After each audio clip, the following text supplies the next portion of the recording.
Okay, so basically, like I said, our currency is of change, allele frequency change. That's what we're looking at over time, right? And this is all biallelic models, so we're going to talk about allele frequency of big A means opposite is allele frequency of little a, right? So let's start how we did in the class. We started with drift, right? So let's start with a finite population. Okay, let's do 50 simulations, and let's do a population size of 5,000. Okay, fine, doesn't matter. 500 generations. So we start with a P of 0.5, 5,000 population size and 500 generations. So what's going to happen? Will P change much?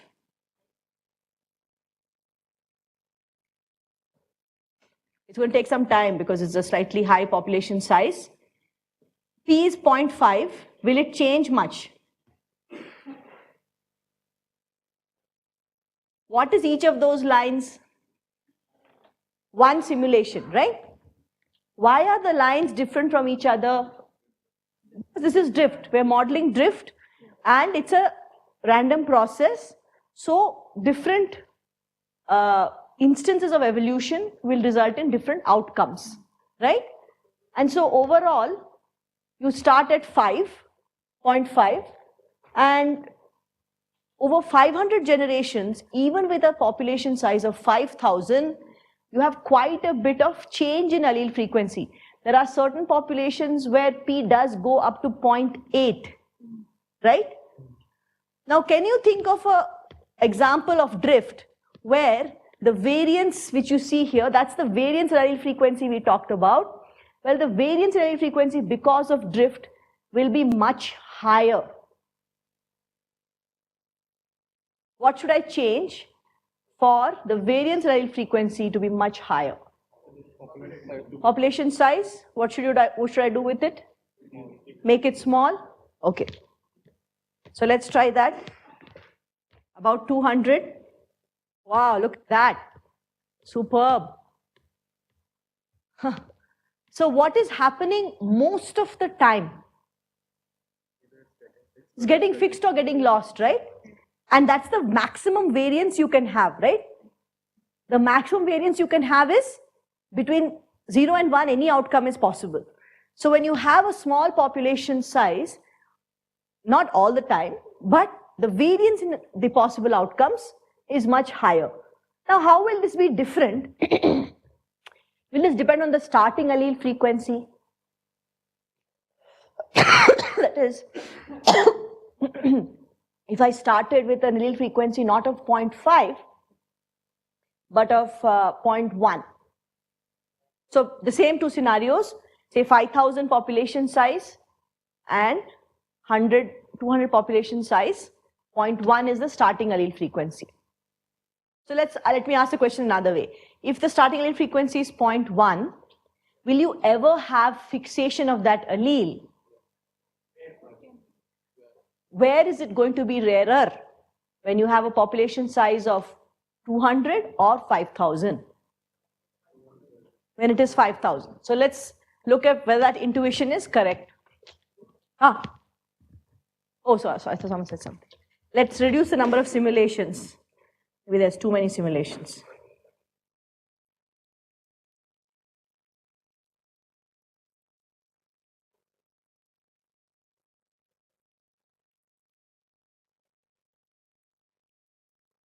So actually in this case, only 1 out of 25 times, see that purple line? You actually fix, right? Fix the allele.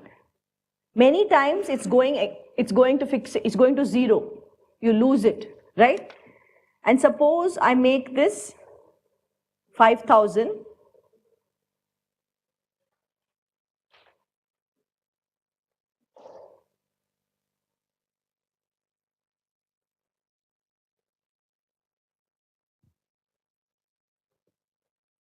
Never, right? at least in 25 simulations, you're never going to get fixation. So now I'm going to repeat my question. Definitely there's a difference in the variance in allele frequency outcomes for when the population was of size 5,000 versus 200. However, is there a difference when the starting allele frequency is 0.5 versus 0.1? What's the difference? Yes, in the case of the small population size, the chance of it getting fixed is very low. Most of the time it is lost. But what about in the large population size? Is there much difference between starting with an allele frequency of 0.5 versus 0.1 in the large population size? There is a difference, right? What's the difference? Basically, the variance of the outcomes is also dependent on the allele frequency itself. When p equal to 0.5, that variance itself is maximum, okay? Whereas when it's lower, the variance is slightly lower actually.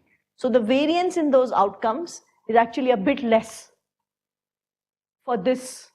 I mean, you don't bounce around as much by chance. You can go either up or down a little bit more when the population size is larger and the initial frequency is half.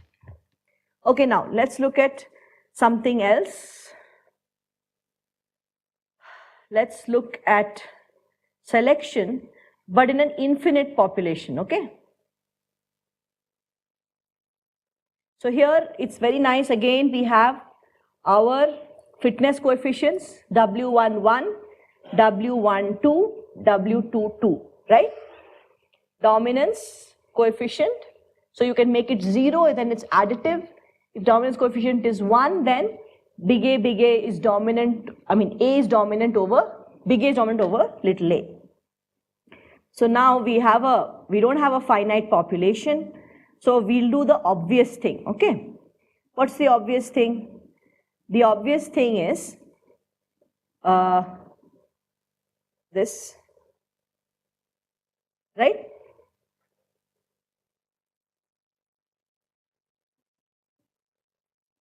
Oh, okay.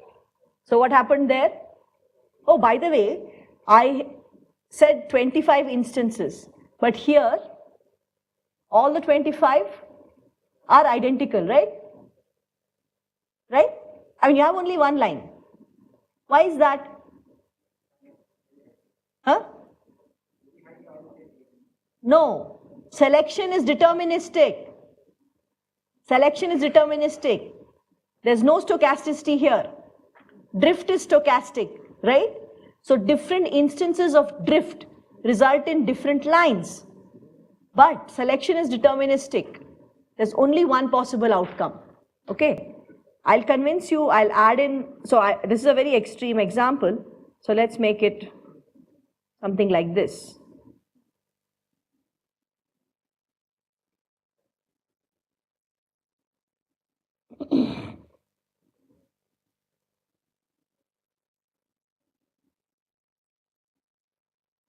Okay, so what's the difference here? It takes a little bit longer, right?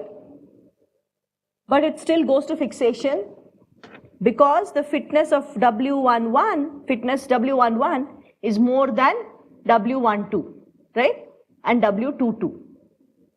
On the other hand, suppose I do this. What was this? This was heterozygote underdominance. Okay, let's do the other one first.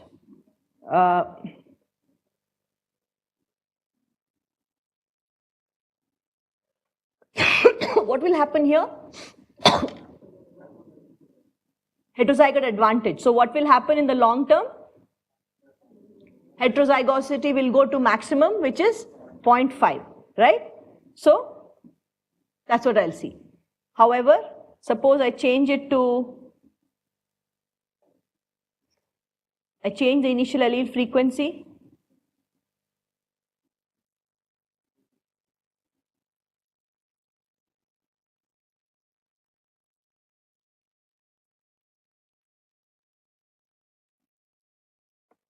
Same outcome, and only one outcome. selection is not stochastic, right? I mean, as long as the environment is not changing, anyway, even when it's not stochastic, it's deterministic, okay?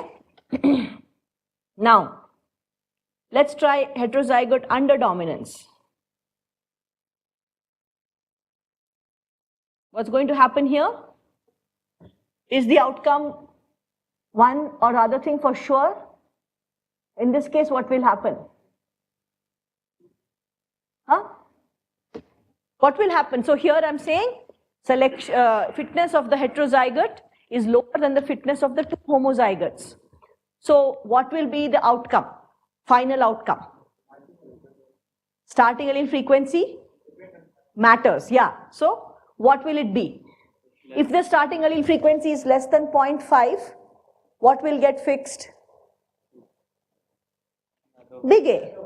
If the allele frequency is more than 0.5, little a will get fixed, right? That's what we think.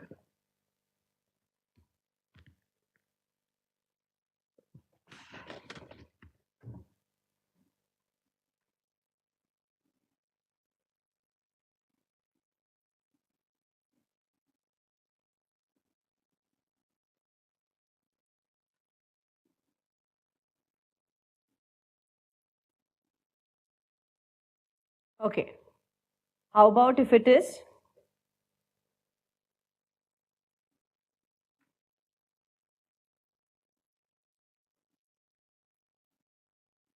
what about if it's 0.5? What will happen? Why is that?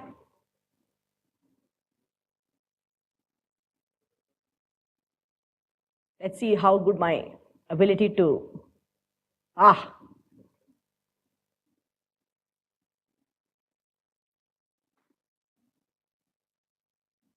It's exactly 0.5, it will remain at 0.5. What if it's a little bit more?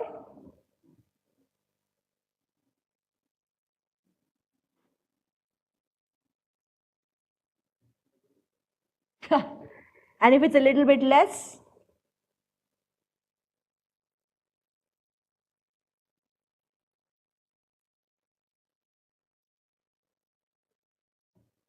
So this is what's called an unstable equilibrium, right? You have three possible outcomes, 1, 0 or 0.5, right? So the starting conditions matter in this case. Really interesting, no? Okay, now we're going to do some with gene flow. We'll add them all up together in the end, if we can.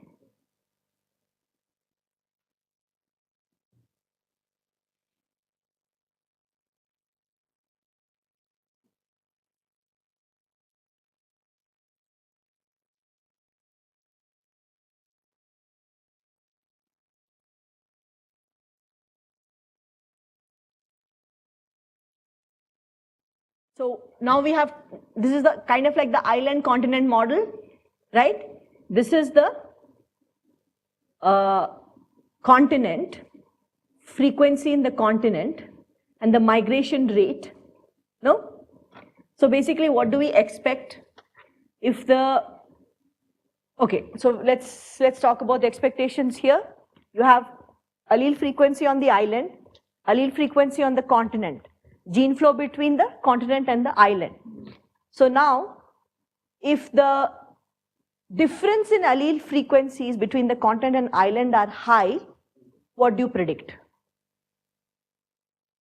If M is low, it will take longer to reach that equilibrium frequency, which is ultimately the frequency on the island, right? If M is low, if M is high, mainland. Yeah, if M is high, it will quickly go to that frequency.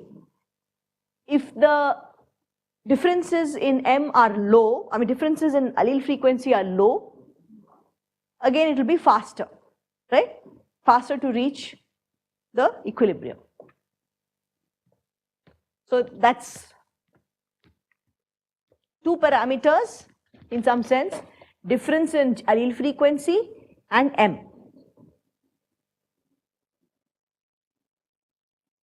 So let's make this 0.1 and this is 0.5 and m is low.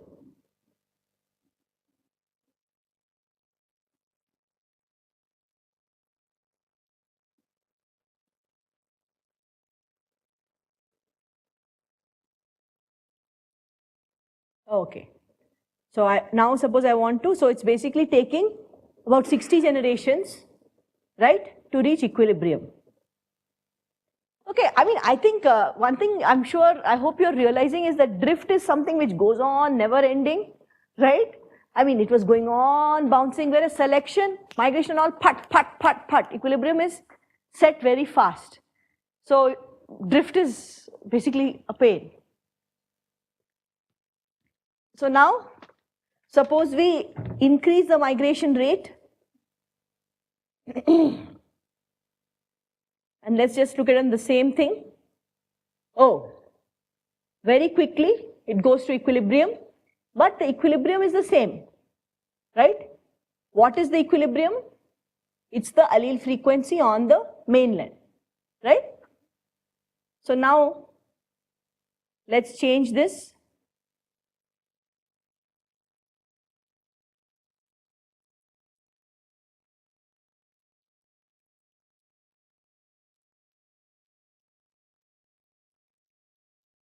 To much higher.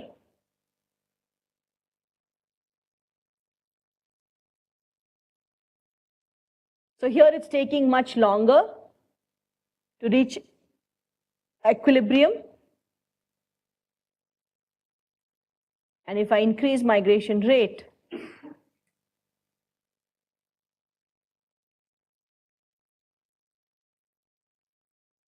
it's happening much faster, right? So basically, a little bit of migration is really enough to normalize allele frequencies across populations, right? A little bit of migration is good enough.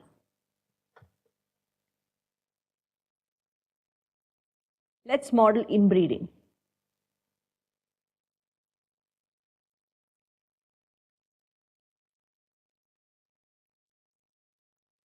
How is it going to show it? Let's see. Okay. So this is a very high inbreeding coefficient, 0.25. That means everybody in the population is like their cousins, right?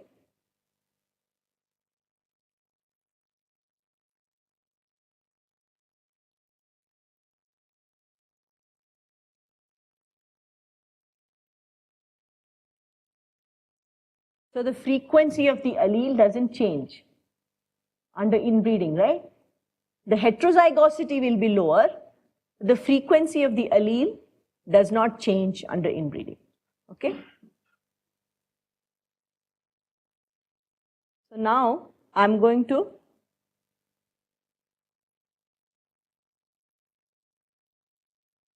add in, let's do, oh, we've not done mutation. Yeah, I'll show you how mutation looks. This is like a really high mutation rate, okay? 10 to the negative, 1 into 0.1 into the negative 5 is like a super high mutation rate. Reverse mutation rate, like way lower.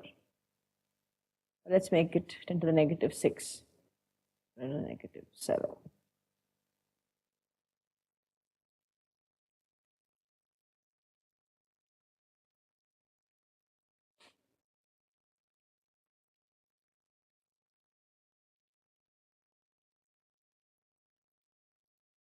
It's not changing at all.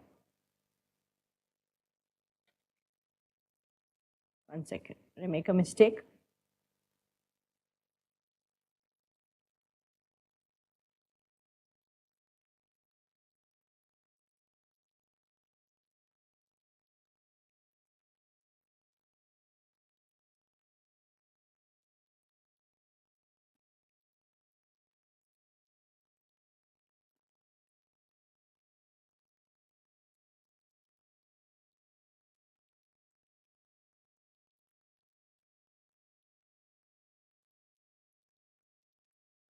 Ah, now it's changing a little bit.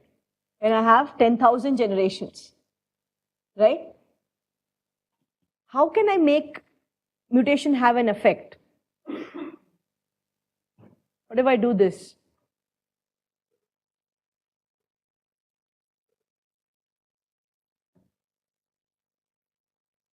So mutation rate has to be really high, right? And this is, and even then, it's only at 1,000 generations and all you start seeing some effect. This is 10 into the minus 3. You don't have mutation rate of 10 to the minus 3 except for something like microsatellite loci. But even if you have 10 to the minus 4,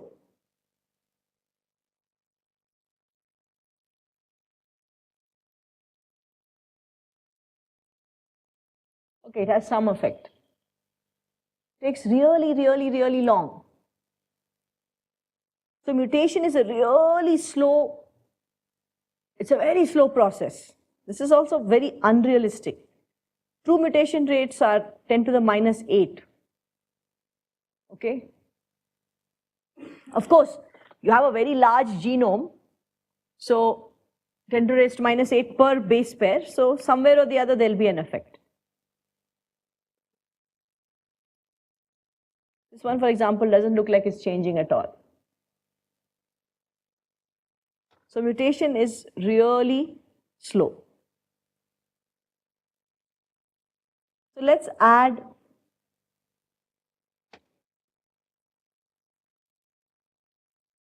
drift and selection. Okay?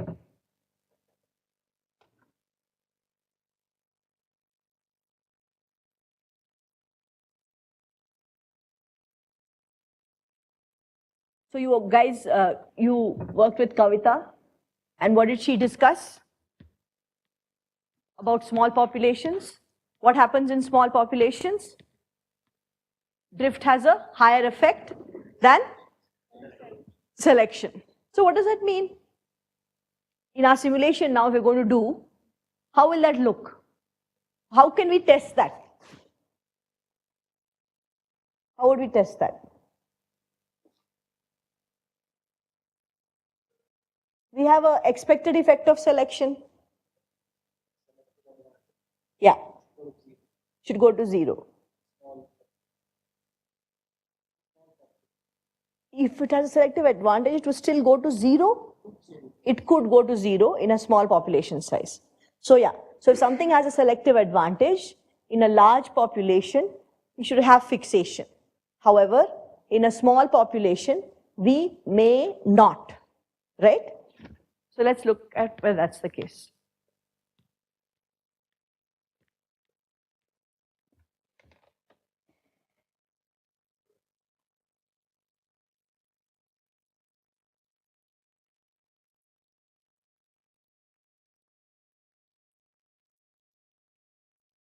So I'm doing a simple case, right, of dominance of A, big A, and selective advantage, and little a is slightly deleterious, or whatever, deleterious. Okay? And then I'm going to have a population of size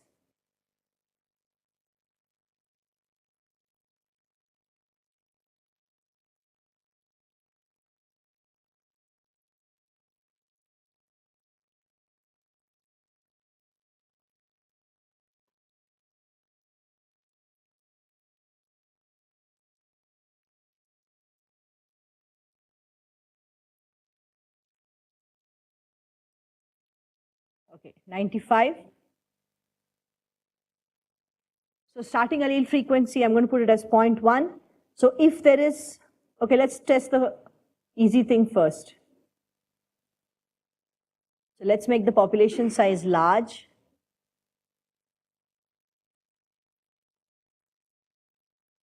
So what do we expect? If there is selection favoring big A and A is dominant, big A is dominant, then even though I started a low frequency of big A, over time, big A will be fixed, right? So wow, within a generation, or like a few generations, Yeah, 165 generations, pretty much big A is fixed. Okay, so now let's make the population size small.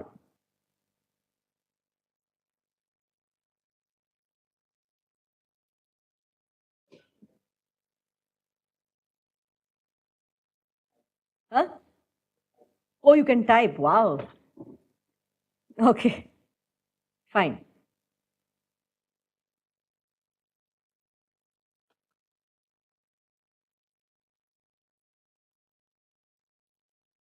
Here it is getting fixed,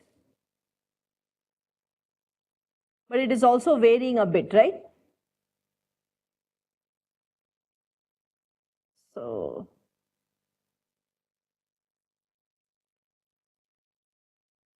let's make this a little bit.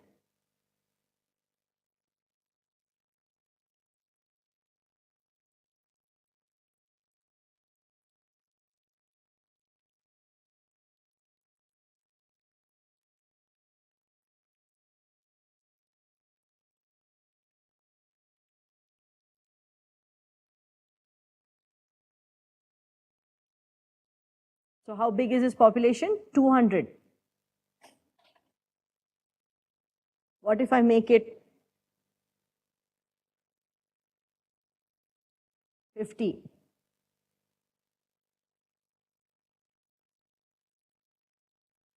Are you seeing what's happening? So what is small enough?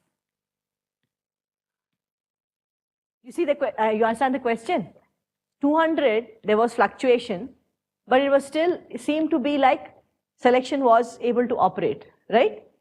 But at 50, the outcome was less certain, right?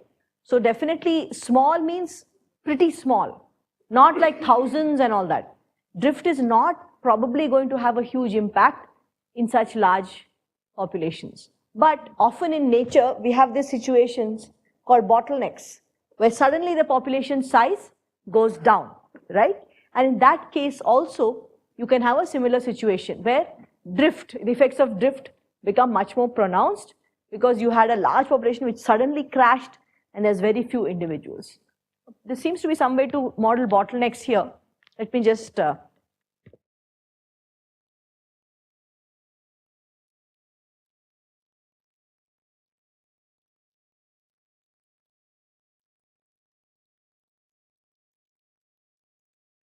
not sure what this is doing.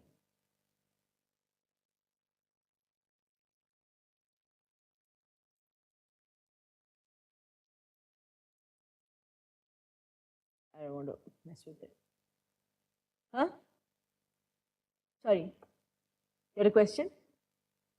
Someone was saying something?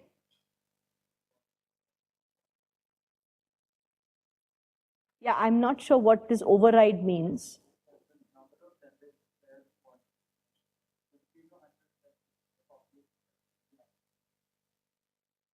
"50 generations." So I need to have more generations here. Oh no, I have 5,000 generations.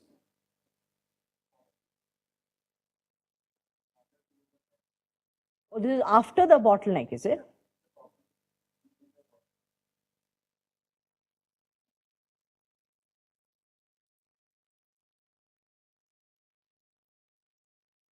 Oh, sorry.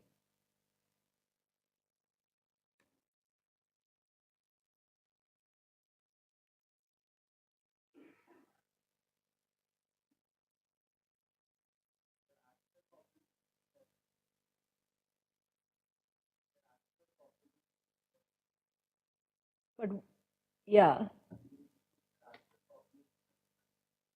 bigger. I'm not really sure what's happening, but or 1,000.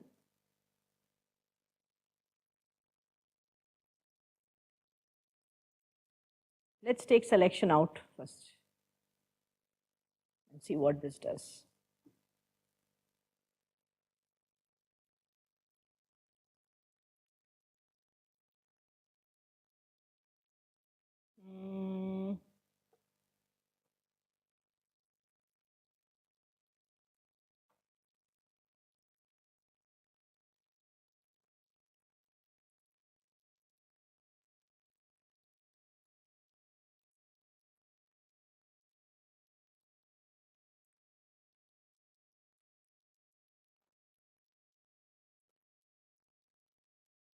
So yeah, okay. So what's happening here is, I'm not sure how the bottleneck is implemented, but at a population size of 1,000 with just drift, you don't expect fixation, right? Suppose we didn't have the bottleneck. We didn't have the bottleneck and we just modeled drift. You will see different outcomes, but not necessarily fixation, right? So, but even a population of a size 1,000, there's quite a lot of stochasticity, right?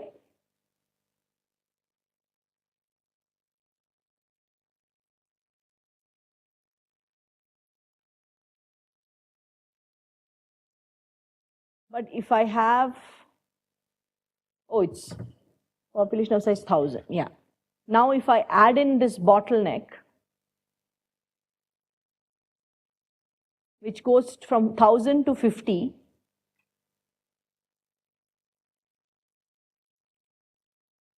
I'm not sure when that bottleneck is happening, but you can. Oh, okay. So you can see that's why suddenly things are getting fixed, right? So clearly bottlenecks, you might have a large population size, but a bottleneck makes it function like, what does it behave like? End up behaving like a very small population, right? So you might have a large population, but suddenly there's a bottleneck, and then drift will really kick in at that point in time, right? So far, if you're thinking about selection and drift, drift has stochastic outcomes, right? Selection has a deterministic outcome.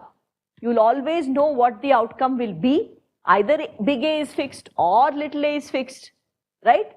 Or the only situation where the outcome is, there are variable outcomes, is when there's heterozygote disadvantage.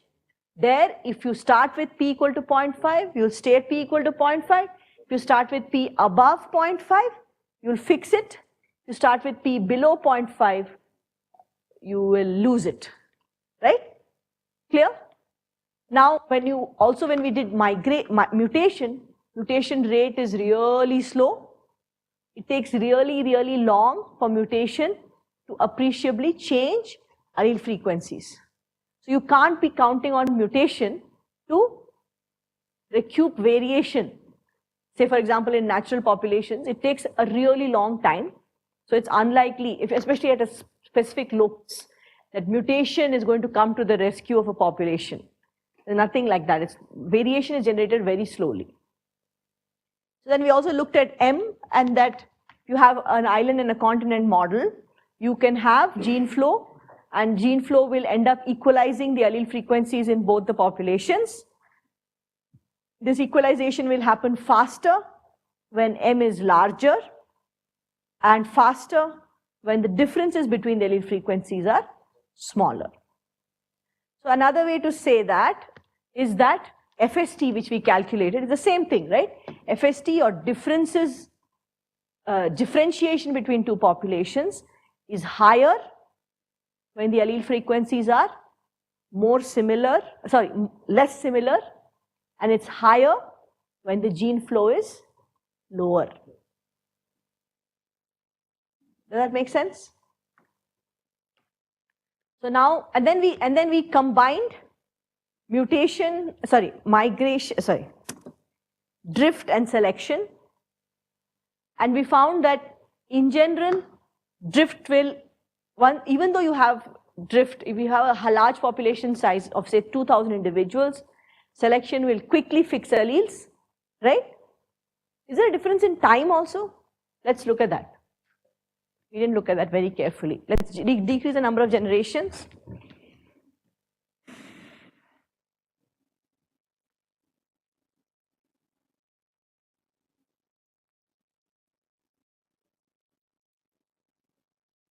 Oh, I keep doing this.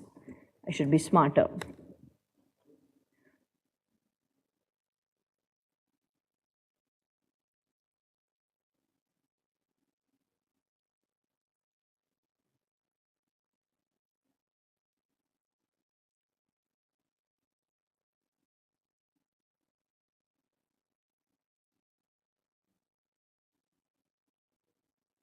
This is fine, basically 500 generations, starting early. Let's make the population size 5,000.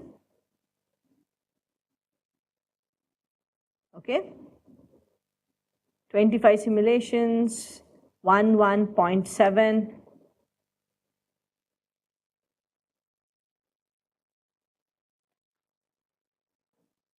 So, okay, by the way, do you notice something? Earlier on, when we modeled selection, the outcome was deterministic, right? It was getting fixed. Now, when we have a real population, not an infinite size population, we have a real population, there is some jumping around a little bit. The outcome is not changing. It is still getting fixed, but there's a little bit of jumping around. The stochasticity is coming in because of drift. Suppose we make this population size, so for example, the fixation is happening in this purple case, for example, at 275 generations, whereas here it's happening at 130 generations. So the time to fixation is varying now when you have drift along with selection. Suppose I make this population size much higher. What are you going to predict?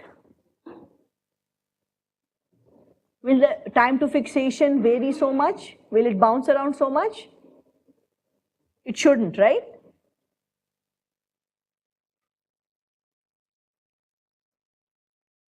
So definitely this looks like all the lines look much more close to each other, right? Here, in the 10,000 case.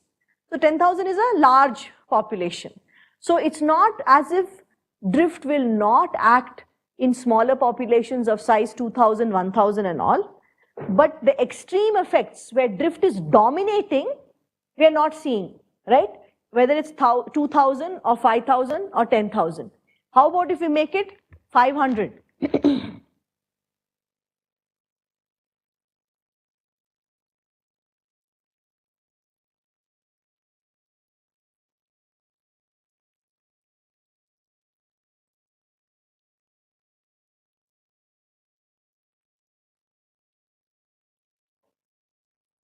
A lot more variance, right?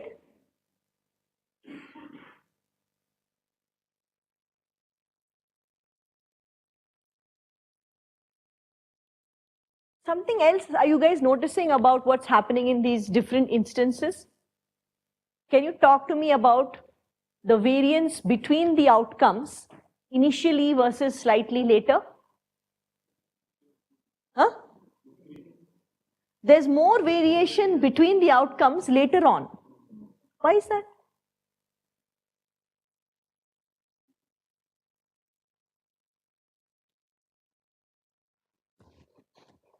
Initially, there seems to be a big jump, right?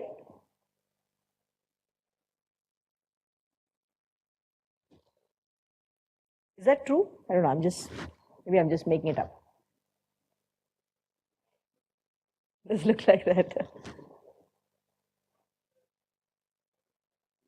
See that first few generations, that's also happening because your starting allele frequency is really low. And selection is favoring the other allele, right? Selection is favoring this allele and your starting frequency is really low. So initially there'll be a huge impact.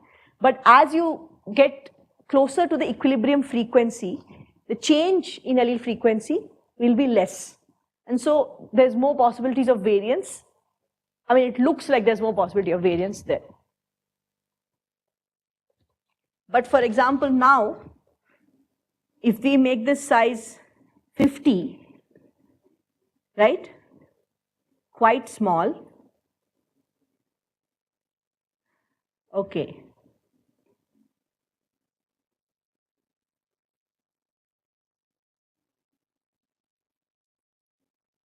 So what is the other thing that's happening here?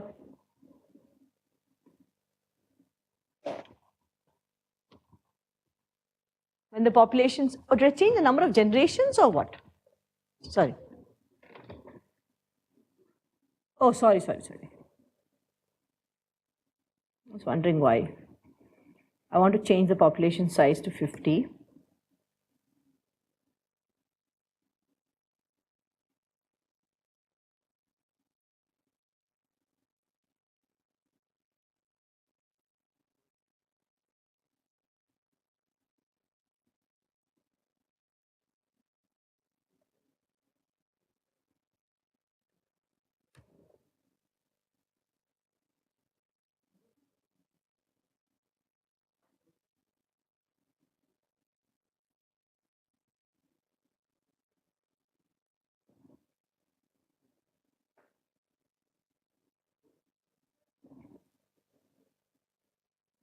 So a lot more variance in general, right?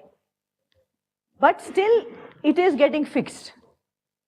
Okay? So drift isn't just completely changing the outcome, but that's also because of the kind of selection we have. So this is quite an intense, I guess it's not so intense.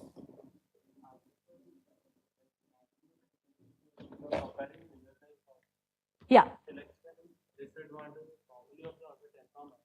If 0.99, like when you say that in smaller population drift effect is more compared to selection, it is under the selection, which is low selection. Yeah. So if you have strong selection, if you have hard selection, it will dominate drift. The approach to getting to that outcome will take longer and be more variable, right? But if it's very strong selection, you will end up fixing the allele. Isn't that what you're saying? Yeah, but actually, even if it is very strong selection, drift will actually mean that it will fix faster, because when it's going up, just by chance it will just touch the top immediately, and then once it's touched the top, it what is even seen in this. Okay, so that's an interesting point. What he's saying is that if it's very strong selection, anyway drift is going to fix allele, it's going to fix something, right? The chance that, so basically selection will push it up closer to fixation, and then it'll just get fixed by chance. So that's possible, but suppose you're starting at a allele frequency of 0.5, then it may not be the case. And if you have heterozygote, so let's think of a situation then. So if you have heterozygote advantage, say, let's try that. If you have heterozygote advantage,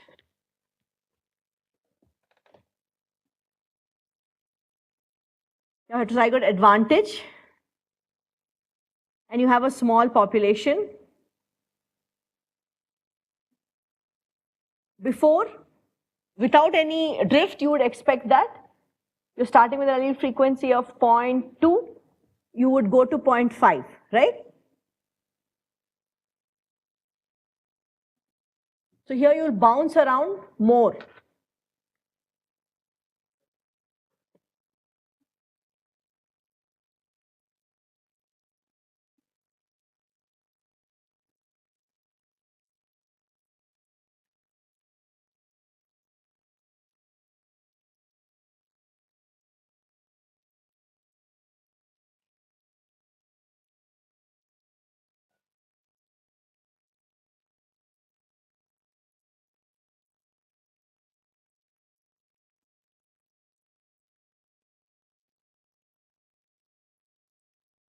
Anyway, you can do this forever, but basically the idea is you can see how, it's just instructive to do this because you can see how different parameters will affect your allele frequencies. And remember, in real life, the only currency you have is allele frequency, right? You don't know what these parameters are. You don't know what effective size is, you don't know at what the population is drifting, you don't know what the selection coefficient is, you don't know anything. But you can track allele frequencies over time. That's about it. So now, that's the biggest problem in population genetics. It's a lot about inference. So what you see, you can interpret it as just the effect of drift, just the effect of selection and drift, and so on and so forth. So how do you actually figure out what happened? That's hard. And various things can be compatible with what you see, okay? Let's see if we can add in one more. Let's do selection and migration. So let's do a situation where the allele which is coming from the mainland is disadvantageous, okay? So if there was no selection effect, we would expect that the allele which is coming from the mainland will get fixed, right? Mainland to the island will get fixed, or it'll go to the frequency of the, so let's make the frequency of the allele in the This is the migrant allele frequency. Yeah, so let's make it fixed. Okay, let's keep migration rate, and let's make the frequency in the island low. Fine, okay, let's increase this, whatever, and let's make it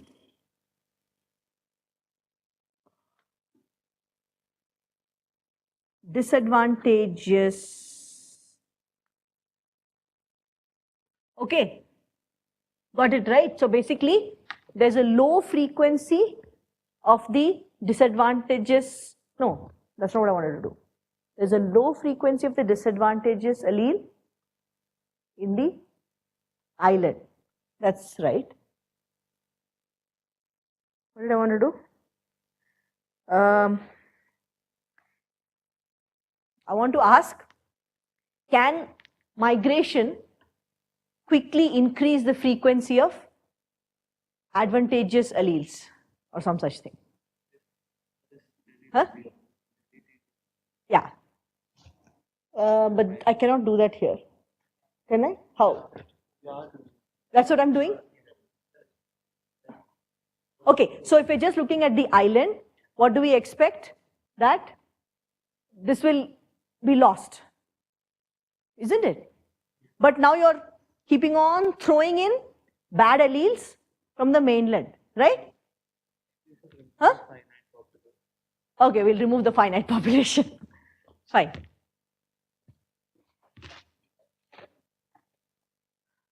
Fine.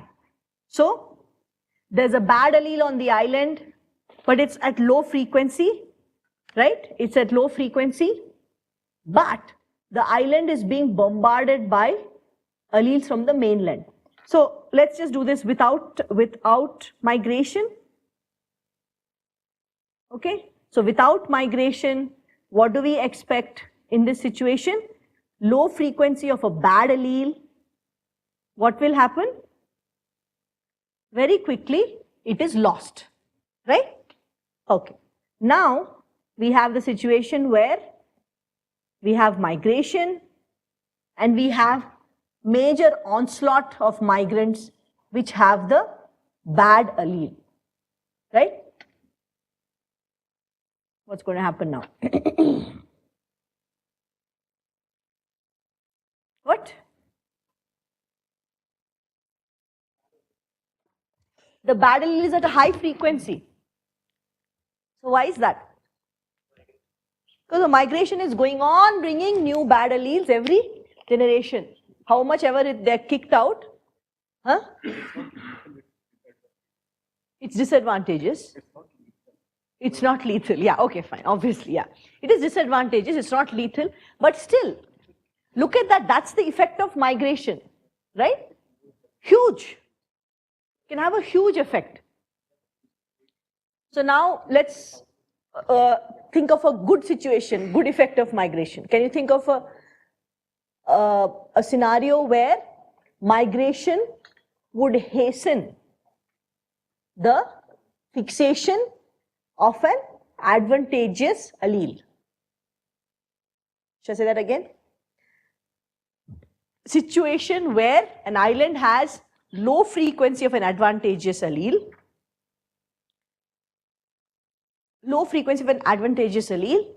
and migration would hasten the fixation, quicken the fixation of that advantageous allele. What parameters should we simulate? What should our simulation be? What should be the fitness, first of all?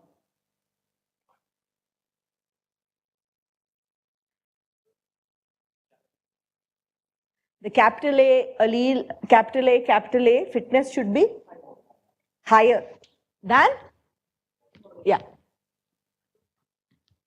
To make it simple, let's make it dominant, right?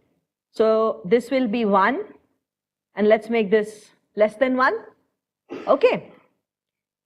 And let's keep it this way.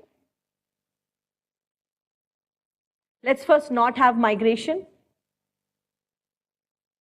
Okay, so no migration, no finite population size, he objects. So we have high fitness of WAA is high, and however the frequency of the A allele is very low initially. So what do we expect? Fixation of AA in how many generations? In about 63 generations. Okay, fine. Now we're going to throw in migration. Let's make it a bit more, let it take us a bit more time here. Oh, this will make it faster. Okay. Let's try this. Okay, takes a bit longer. You guys got that, right? Understood why that's the case, right? Okay. So how do I make it take even longer? If I want to have the situation without migration to fix the allele take even longer, what's the quickest way to do it for me? Huh? That we did. We did. I mean, I can make this even more, like if I do this, fine. It'll take even longer, right? Oh, sorry. Yeah. No, did I make a mistake?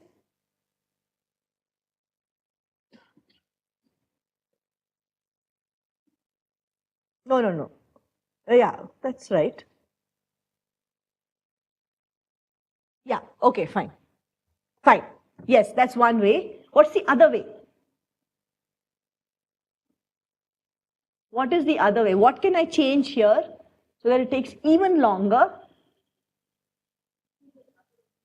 Yes, very good. Decrease the starting allele frequency. So let's make it tiny. 0, 0, 0, 1. Okay.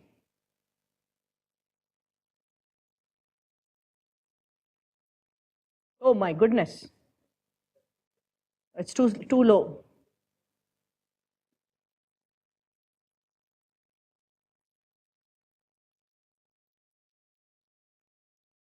What happened? Did I make a mistake? Oh, yeah. Oh, it's just taking way too long. Okay, I don't want it to be so long. We'll be here forever.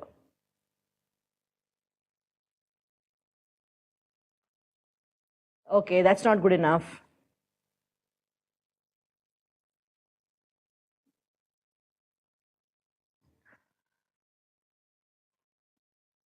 What? What is this? What's happening?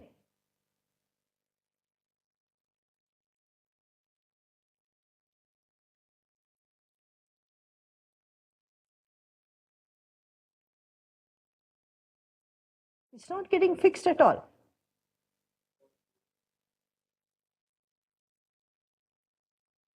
Maybe because of that heterozygote thing. One sec. What was the selection coefficient? Oh, it's not 1. Sorry. Okay, now let's see what happens. Huh? Yeah. Slightly less. Oh, sorry.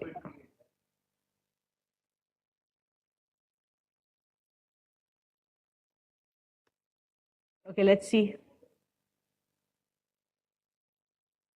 Okay. Fine, but that's not very long. Let's make this less.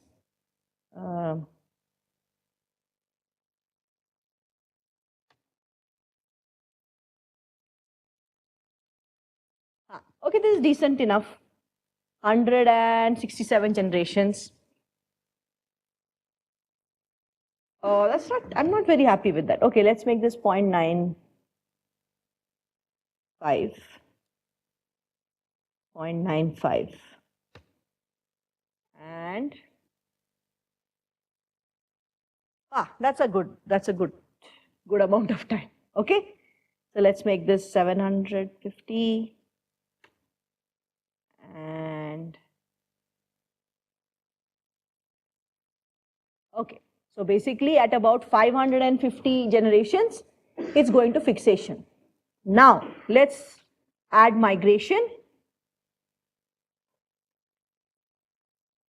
and you tell me what to do. So basically, if we have, the mainland has high frequency of A, big A, and the migration rate is very high, decently high. So what do you guess? How quickly? We said it took 550 generations. It will be less than that. How fast will it happen? Huh? Very fast. What are the guesses? Less than 100 generations? Less than 100? 20 generations? Okay. Wow. Look at that. 50 generations. So migration can have a huge impact. And the thing is, like you were saying, selection is usually, not very, very intense. It can be, right? And so all these things, migration can have a huge impact, right? It can potentially, in this case, fix a beneficial allele very fast, right? So that's why, for example, when people talk about, say, adaptation to climate change, if you know alleles potentially, which will allow a species to survive when it's warmer or something like that, just a little bit of what's called assisted gene flow, moving some alleles around, will be way faster than any selection can increase those kinds of alleles. So these are actually important. These kinds of simulations are important because we can actually explore future evolutionary outcomes, right? If we have, say, some intervention or something changes or something like that. And in fact, there are supposedly now, people are identifying genes which make individuals more likely to migrate or disperse, right? They're supposed to be something to do with behavior, risk-taking genes or whatever. I mean, I don't know whether you can believe it, but there's some data which suggests that individuals with risk-taking genes are more likely to move or something like that. So migration itself could be dependent on your genetic background. Are you guys presenting that paper or something? Okay. Fine. So now let us, we're almost out of time. What else to do? Hey, let's put in some drift here now. So now, suppose that island population was tiny.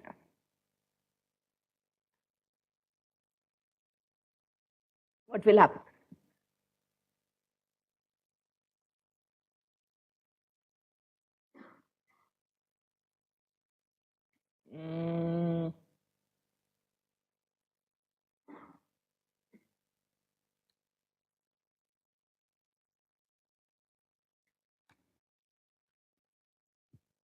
Huh? Too high. Migration rate is too high, I know. We're just, yeah. Yeah, so migration rate is very high. So basically the drift is getting swamped out, right? So let's make the migration rate lower.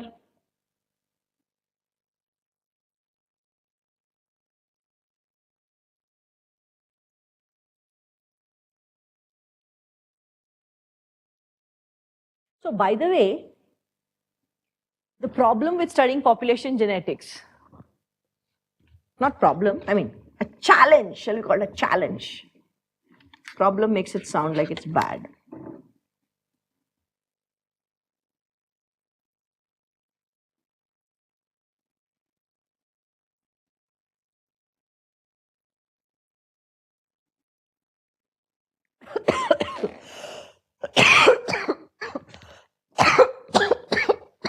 Is this, okay?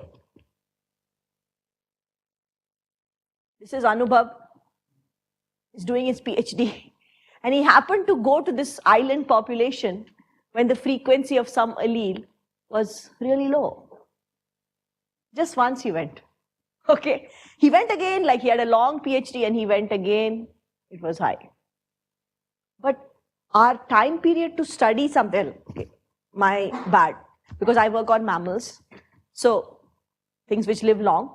So our time period to study things is very small. And so sometimes, we have to incorporate stochasticity into our inferences itself. We can't just say, so for example, a lot of people get upset when you say, oh, the parameter estimate is this plus error bars.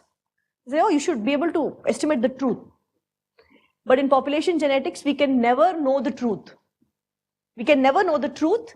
We can just say this model is more consistent with what we find, right? And this is the range of possible truths. We can never know what truly happened, right?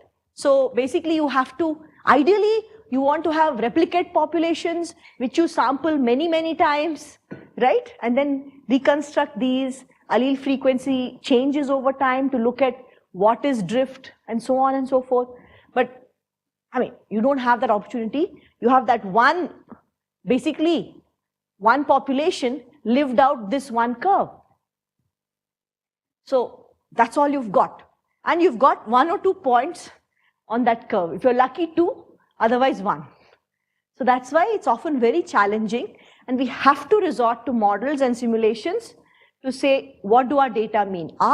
So basically, for example, if we collect data and we want to estimate how much a population is drifting, we would say, are our data consistent with a population of size drifting at size 50, drifting at size 100, drifting at size 1000, drifting at size 5000. So maybe we can at least say heterozygosity is inconsistent with a population of size 10,000, but it could be 10, it could be 200, it could be 1000, right? So I think it's, it's just important to appreciate that there will be uncertainty in our inference, okay? So it's fun to do this because you can actually see that basically, to summarize, migration can be very fast, right? Very quickly aid selection, right? Or sometimes even pull it down, pull its effects down. Drift moderates selection, no? It moderates the approach to the equilibrium allele frequency suggested by selection. In the absence of drift, selection is deterministic. Only one answer is the right answer, right? Unless in some cases, the only case, the exceptional case of heterozygote disadvantage, where depending on where you start out, you will end up somewhere else, right? So it's fun to think that those equations which were so boring in some sense, which we derived and did those simple problems, can lead to all these dynamics. They lead to these kinds of fluctuations and changes in allele frequencies. And what we study in nature is, say, one instance of one of those things, one of those combinations of parameters, some migration, some drift, some selection, and everything rolled into one. Okay. Yeah, that is again really cool. Frequency dependent selection. You see a lot of it, even in, it could be quite common, especially in the context of mating or things which are in behavior, right? Some choice kind of things. Frequency dependent selection, where say whatever is low frequency has a higher fitness, or whatever is low frequency has a lower fitness, or something like that. For example, some of the work Krishnamekh does on mimicry in butterflies, their frequency dependent effects can have a very strong impact on fitness, right? If suppose the butterfly which is mimicking the toxic butterfly, suppose the toxic mimic becomes so common, it becomes so common that by chance a predator will eat the mimic, right? Then the predator will start eating all all butterflies which look like that. And so the mimic cannot become so common. So there's frequency dependent selection on keeping the number of the mimics down, for example. So any other questions? There's many, programs like this where you can actually explore, and I think that's the best way to explore population genetics. You can calculate things, but the simulations are nice. You can actually see what might happen. What's also really important is to actually think about empirically, what are selection coefficients? How high are they? What are migration rates? Migration rates, what do you think? They can be anything. Could they be 1 or 0.5 is more common than 1? Or do you have any sense for that?